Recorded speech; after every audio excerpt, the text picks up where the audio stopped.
Hello viewers, কোমরা park ভিডিওর পক্ষ থেকে আপনাদেরকে জানাই সাদর আমন্ত্রণ। সো আজকে আমাদের কাছে একটা এইচপি 49 অলরেডি যারা ল্যাপটপে কাজ করে থাকেন, ল্যাপটপ মাদারবোর্ড সার্ভিসিং করে থাকেন, মাদারবোর্ড অবশ্যই চিনবেন।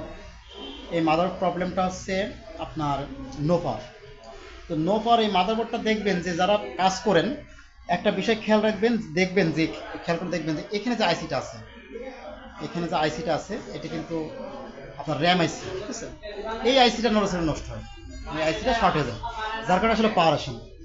তো আমরা আমাদের বরাবরই আমরা বলে থাকি যে যারা ল্যাপটপ মাদারবোর্ড সার্ভিসিং বা ডেস্কটপ মাদারবোর্ড সার্ভিসিং করতে চাচ্ছেন বা করতে চান, তারা অবশ্যই আমাদের সাথে যোগাযোগ করতে পারেন। আমাদের টাইটেলে ফোন নাম্বার দেওয়া থাকবে, আমাদের গ্রামীণ নাম্বার দেওয়া থাকে। আপনি কুরিয়ারের মাধ্যমে ডেস্কটপ মাদারবোর্ড খুলে পাঠাতে পারবেন অথবা ল্যাপটপ পাঠাতে পারবেন। সহজ মূল্যে আমরা ল্যাপটপ সার্ভিসিং করে থাকি, ডেস্কটপ সার্ভিসিং, মাদারবোর্ড সার্ভিসিং করে থাকি, গ্রাফিক্স কার্ড সার্ভিসিং করে থাকি। ধন্যবাদ আপনাদের সবাইকে, আমাদের সাথে থাকবেন। অবশ্যই চ্যানেল নতুন হলে আমাদের চ্যানেলটি সাবস্ক্রাইব রাখবেন। আল্লাহ হাফেজ।